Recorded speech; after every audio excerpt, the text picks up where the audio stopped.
Salam alaikum wa rahmatullahi ta'ala wa barakatuh, mes frères et sœurs. Nous poursuivons avec la lecture des campagnes de Khalid ibn al-Walid, radiallahu anhu, chapitre 2, la conversion de Khalid à l'islam et ses opérations avec le prophète, sallallahu alayhi wa sallam. La conversion de Khalid. Pendant 8 ans, Khalid resta un adversaire féroce de Mohammed sallallahu alayhi wa sallam et un fervent combattant de sa foi. Il l'affronta à Uhud, puis lors de la bataille des Confédérés ou de la tranchée. Il faillit même le combattre l'année du pacte de Hudaybiya.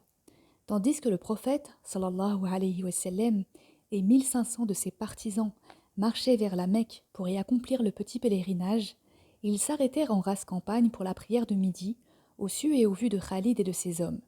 Mais la fierté de Khalid, l'homme de la Jahiliya, lui interdisait de porter le sabre contre un groupe d'hommes qui priaient. L'islam eut finalement raison de Khalid. Il se diffusa, s'étendit, la puissance du prophète sallallahu alayhi wa sallam et des musulmans s'étant renforcée. C'est après le traité de Hudaybiya entre les Qurayshites et les musulmans que Khalid se repentit finalement. Il avait été devancé par bon nombre de ses compagnons et de ses pairs parmi les chefs de Quraysh, et il se retrouvait seul sur le champ de bataille, constatant l'absence de la plupart de ses frères d'armes, certains ayant péri, d'autres s'étant convertis. Une conviction nouvelle germa dans l'esprit de Khalid. Il était impossible de vaincre Mohammed, sallallahu alayhi wa sallam. C'était un sentiment tout à la fois d'émerveillement et d'étonnement face à la providence et la force qui entouraient Mohammed, sallallahu alayhi wa sallam, et sa nouvelle religion, et les propulsaient vers la victoire.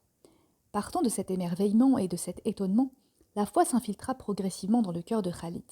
Il était convaincu que Mohammed, sallallahu alayhi wa sallam, était au-dessus du commun des mortels et que le ciel l'aidait. Un beau jour, il reçut une lettre de son frère cadet, qui s'était déjà converti, dans laquelle il lui disait que Mohammed sallallahu alayhi wa sallam l'avait questionné à son sujet. L'envoyé d'Allah m'a questionné à ton sujet. Que fait Khalid? Je lui répondis, Allah ne tardera pas à nous l'amener. Alors il dit, nul autre que Khalid n'ignore l'islam à ce point. S'il mettait sa fierté et son acharnement au service des musulmans contre les associateurs, ce serait un bien pour lui. Je lui donnerai la préséance sur les autres. Rattrape vite, mon frère, ce que tu as manqué, car la guerre sainte a déjà commencé sans toi. Ce fut comme si cet appel de son frère cadet avait touché sa conscience, lui dont aucune passion n'avait jamais enflammé le cœur. Le voici donc qui réagit favorablement et se rend confiant à Médine pour se convertir en présence de Mohammed sallallahu alayhi wa sallam, tournant la page de ses sanglants combats avec une religion dont il était l'ennemi et qu'il ne cessait de combattre depuis ses débuts. Et il devint ainsi, en un instant, au mois de Safar de l'an 8 de l'Hégire, l'un de ses glaives. Khalid, Amr ibn al-As et Uthman ibn Talha ibn Abi Talha se convertirent le même jour. Radiallahu anhum. La foi de Khalid dans la religion nouvelle et son adhésion pour elle correspondaient à une forte impulsion qui donna à sa bravoure et sa détermination un nouvel élan. La conversion de Khalid fut pour la religion nouvelle une grande victoire, probablement unique en son genre. Il est évident que Allah favorisa l'islam en lui donnant Khalid, de même qu'il favorisa ce dernier en lui faisant connaître l'islam. Khalid s'élança dans la voie de la religion nouvelle en champion déterminé, combattant héroïque et chef génial, offrant aux musulmans victoire après victoire et les conduisant de conquête en conquête. B. La Ghazwa de Mu'ta. Mu'ta est la première bataille à laquelle participa Khalid aux côtés des musulmans. Mu'ta est l'un des villages de Balqa, aux frontières de la Syrie. C'est la première ville syrienne frontalière avec la péninsule arabique. Balqa était un district de Damas en ce temps-là, à proximité de ce que nous appelons de nos jours le Hawran, qui correspond à Yakout. La bataille de Mouta eut lieu au mois de Jumada al-Oula en l'an 8 de l'Hégire, 629 de l'ère chrétienne, c'est-à-dire 2 ou 3 mois après la conversion de Khalid.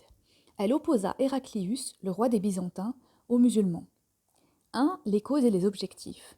Mohammed sallallahu alayhi wa sallam, avait envoyé une délégation aux Dat al-Talh, alliés des Byzantins, pour les appeler à se convertir.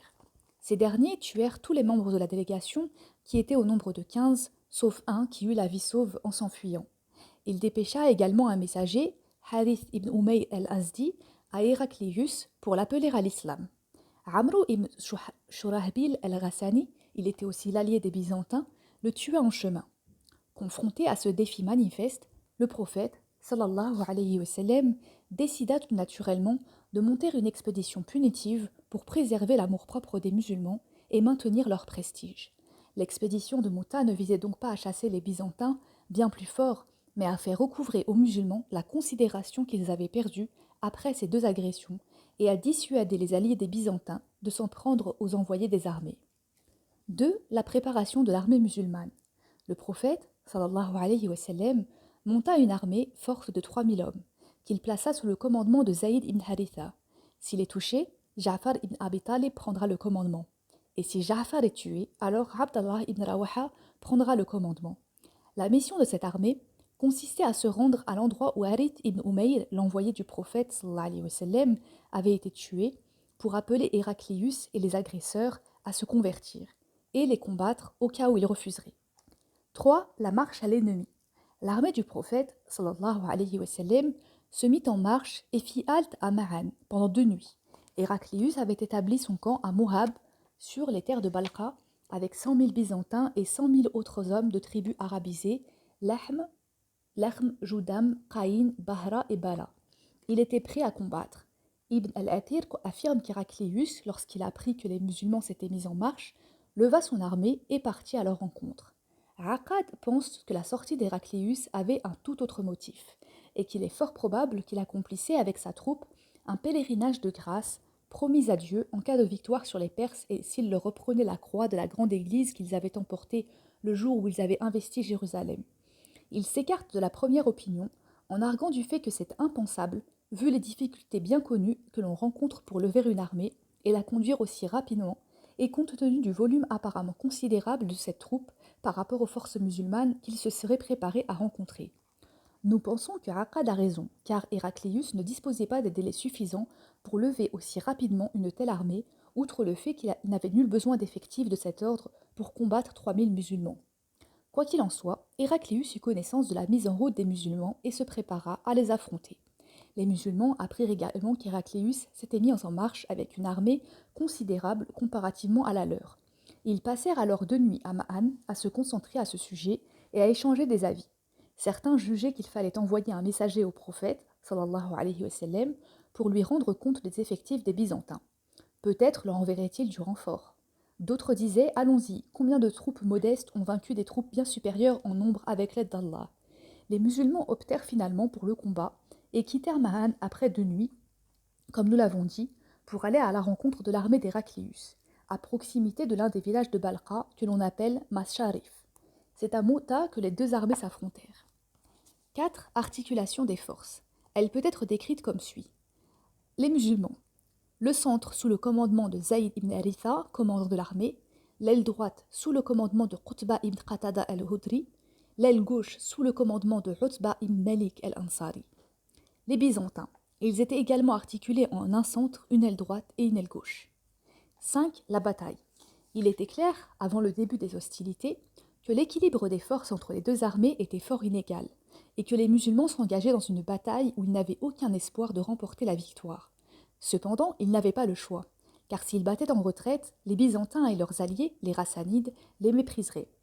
Partant, leur élan se briserait, ils perdraient tout prestige et leurs ennemis s'en sentiraient renforcés. Ils ne pouvaient donc prendre qu'une seule décision, sans autre échappatoire, adopter une attitude déterminée et ferme face à un ennemi très puissant et le combattre à mort au mépris de tout danger. Aucun historien ne précise laquelle des deux armées commença le combat. Mais ce que nous dit Aqad quant à la surprise ressentie par les Byzantins face aux musulmans, au combat, indique clairement que ce sont les Byzantins qui ont commencé. Zayd ibn Haritha les arrêta avec le centre de l'armée et fut tué. Ja'far le remplaça, se saisit de l'étendard et combattit jusqu'à la mort. Abdallah ibn Abi Rawaha prit sa place, releva l'étendard et combattit également, jusqu'au dernier souffle. La défaite des musulmans était imminente. Ils se réunirent pour nommer à leur tête le combattant le plus compétent et s'entendirent pour que Khalid prenne le commandement de l'armée. Le plan de Khalid. La mission principale de Khalid, à ce moment crucial de la bataille, consistait à éviter que les musulmans ne soient exterminés. Après avoir minutieusement évalué la situation et ses évolutions probables, après avoir étudié de manière exhaustive le contexte et en avoir estimé les résultats, il eut la certitude que le repli, en garantissant le minimum de pertes possibles, était la meilleure solution. En effet, les forces de l'ennemi étaient 66 fois supérieures à celles des musulmans, et une seule alternative s'offrait à eux, le retrait ou l'anéantissement. En conséquence, Khalid mit au point le plan suivant. 1. Désengager l'armée byzantine et l'armée musulmane pour assurer à cette dernière un repli en sécurité. 2. À cet effet, leurrer l'ennemi en lui faisant croire que des renforts lui étaient parvenus, ce qui allégerait la pression et les attaques de l'ennemi et permettrait aux musulmans de se replier. Khalid tint bon jusqu'au soir pour commencer à appliquer son plan, et à la faveur de l'obscurité, il modifia la position des combattants de son armée. Il intervertit l'aile droite et l'aile gauche, l'avant-garde et l'arrière-garde. Pendant cette opération de relève, il simula un terrible brouhaha. Puis, à l'aube, il lança sur l'ennemi des charges rapides, répétées et puissantes pour le persuader que de renforts importants étaient arrivés. Ce plan fut un succès. En effet, il sembla à l'ennemi le matin que les visages et les fanions qui leur faisaient face étaient nouveaux, qu'ils ne les avaient jamais vus, et que les musulmans lançaient des attaques violentes. Ils furent donc persuadés qu'ils avaient reçu des renforts, une armée nouvelle étant sur le terrain. La conduite héroïque des musulmans sapa le moral des Byzantins et de leurs alliés, et ils comprirent que remporter une victoire décisive et définitive sur les musulmans était une chose impossible. Ils faiblirent et se désintéressèrent de l'offensive. Leur activité et leur motivation baissèrent. La pression exercée sur l'armée musulmane diminua, et Khalid saisit l'occasion pour lancer le repli. Le repli. L'opération de repli exécutée par Khalid pendant la bataille de Mou'tah est l'une des plus habiles et efficaces de l'histoire militaire, mais plus encore, elle est absolument conforme aux enseignements de la tactique moderne. Khalid décida de procéder au repli des deux ailes sous la couverture du centre, et lorsqu'elles furent à distance et à l'abri de l'ennemi, il fit replier le centre sous la couverture des deux ailes, provoquant ainsi une rupture du combat et assurant un repli en toute sécurité. Les historiens assurent que les pertes des musulmans ne dépassèrent pas 12 hommes dans cette bataille et que Khalid déclara « Le jour de Mou'tah, 9 sabres se sont brisés dans ma main, seule la lame yéménite résista. » Depuis ce jour, le prophète sallallahu alayhi wa sallam l'appela Sayf Allah, qui signifie glaive d'Allah. Conclusion. Le déséquilibre des forces. L'ennemi combattait sur son propre terrain, à proximité de ses points de ravitaillement en munitions et en vivres, et il surpassait numériquement l'armée musulmane de manière sensible, 66 fois. Les musulmans, eux, livraient bataille sur un terrain inconnu, éloigné de leurs points de ravitaillement, et leur nombre représentait 1,5% des effectifs de l'ennemi. Le respect du principe d'équilibre relatif entre le but et les moyens. Khalid évalua ses forces et moyens pour les comparer à ceux de l'ennemi. L'ampleur du déséquilibre lui apparut alors, ainsi que ses funestes conséquences. En conclusion, il ne poursuivit pas l'offensive dans la même situation, n'acheva pas l'exécution du plan programmé par les chefs qui l'avaient précédé au cours de la même bataille et ne commit pas les fautes qu'ils avaient commises. À l'inverse, il choisit d'utiliser la ruse et de leurrer l'ennemi, en changeant le dispositif de ses forces de son armée et en intervertissant les éléments des ailes et du centre. Puis il provoqua un immense tapage pour faire croire avec succès d'ailleurs à l'ennemi qu'il recevait des renforts et des troupes fraîches. Il choisit de dissimuler aussi son idée de manœuvre en lançant des attaques violentes, rapides et répétées, amenant l'ennemi à imaginer qu'il était puissant et qu'il cherchait l'offensive et l'attaque, et non le repli et la fuite. Il y réussit. L'optimisation des moyens. En lançant des attaques répétées à l'aube, toute force se réunit pour convaincre l'ennemi que les éléments de l'armée épuisée se remettaient en marche. Il y réussit. La perspicacité. Khalid a été très habile en choisissant d'agir à l'aube du deuxième jour de la bataille et il a parfaitement réussi dans son stratagème contre l'ennemi. En effet, l'ennemi était occupé par les coups et les attaques rapides et répétées de Khalid et ce dernier a profité de sa lassitude et de son étonnement face à la rapidité du mouvement des musulmans et la répétition des attaques pour déclencher le repli organisé. Là aussi, ce fut un succès. La manœuvre. Khalid ne s'est pas replié en désordre. Il a planifié le repli des deux ailes, couvertes par le centre, et dès que les deux ailes furent hors de portée de l'ennemi et en sécurité, il ordonna le repli du centre sous la couverture des ailes. Le plan était brillant et il réussit pleinement à l'exécuter. Inhiber l'appareil de renseignement ennemi. L'ennemi ne réussit pas à découvrir la ruse de Khalid quand il exécuta sa brillante manœuvre d'intoxication. Il s'y laissa prendre. C'est pour cette raison qu'il lui fut impossible de remporter une victoire décisive sur les musulmans, alors qu'elle était potentielle, voire imminente. Par ailleurs, on peut dire que Khalid, grâce à son plan, a sauvé les musulmans d'une cuisante défaite et d'une extermination certaine. Le repli était le plus grand succès qui puisse être remporté dans de telles circonstances, en ce sens où le repli est alors la manœuvre la plus difficile, mais la plus rentable. La prise de la Mecque. C'est à l'occasion de la conquête de la Mecque que Khalid se vit confier pour la première fois depuis sa conversion le commandement d'une armée. Les raisons du combat sont imputables à la rupture, par les Qurayshites, du pacte de Hudaybiya, signé avec le prophète sallallahu alayhi wa sallam en mars 628, l'an 6 de l'Hégire. Le prophète sallallahu alayhi wa sallam vit dans cette infraction une opportunité d'investir la Mecque, chose que lui avaient interdit les Qurayshites. Les musulmans, et en particulier les muhajirs, en étaient fort désireux. 1. La marche au combat.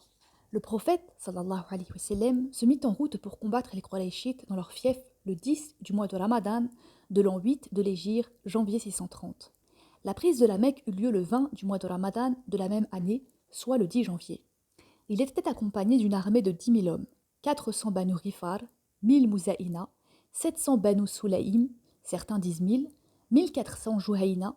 Le reste était composé de Muhajir, d'Ansar et de leurs alliés et de nombreux Arabes des tribus Tamim, Asad et Qaïs qui s'étaient ralliés à lui en chemin.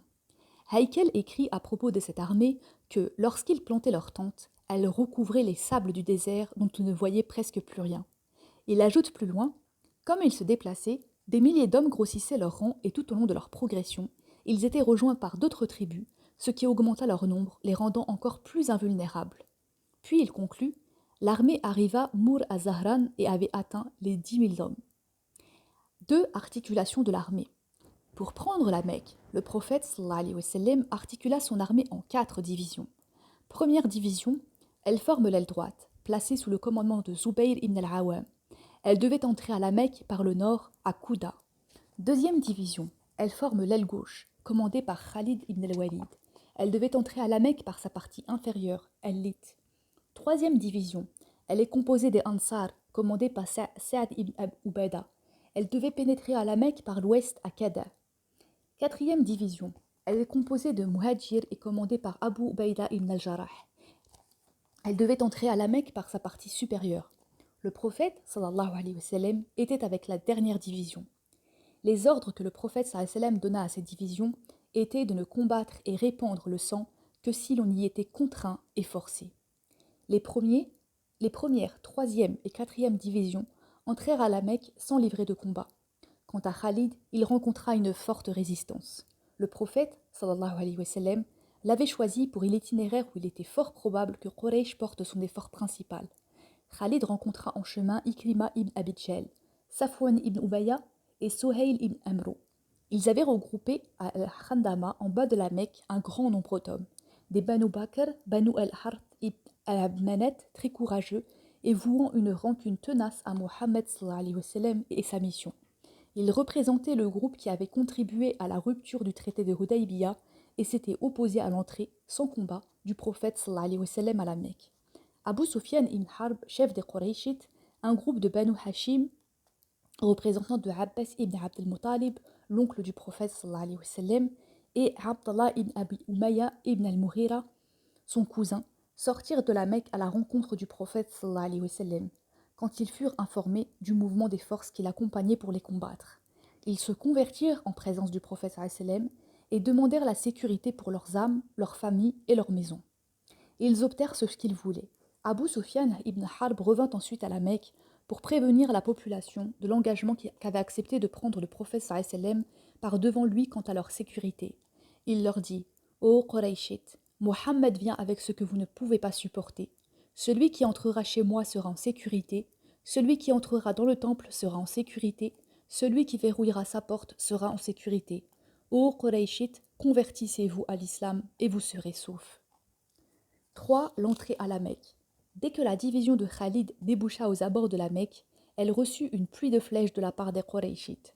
Khalid les chargea avec son armée et les combattit violemment jusqu'à ce qu'ils reculent et s'enfuient pour se réfugier dans les montagnes, laissant 13 morts contre 3 seulement dans l'armée de Khalid. D'après d'autres récits, les Qurayshites auraient perdu 18 hommes et Khalid seulement 2. Khalid entra donc à la Mecque comme le prophète sallallahu alayhi wa sallam et les autres chefs, triomphant et victorieux, et il aida le prophète sallallahu alayhi wa sallam à détruire les idoles. Après la prise de la Mecque, le prophète sallallahu alayhi wa sallam pardonna aux Qurayshites et membres de sa famille qu'il avait offensés au début de sa mission. Au cours de sa première réunion avec eux, quand il se fut rendu, il leur demanda Habitants de la Mecque, que pensez-vous que je vais vous faire? Ils répondirent, du bien, nobles frères et fils de nobles frères. Et il leur dit alors, partez, car vous êtes libres. Sa réponse resta dans l'histoire un symbole de générosité et de miséricorde. Wassalamu alaykum wa rahmatullahi ta'ala wa barakatuh.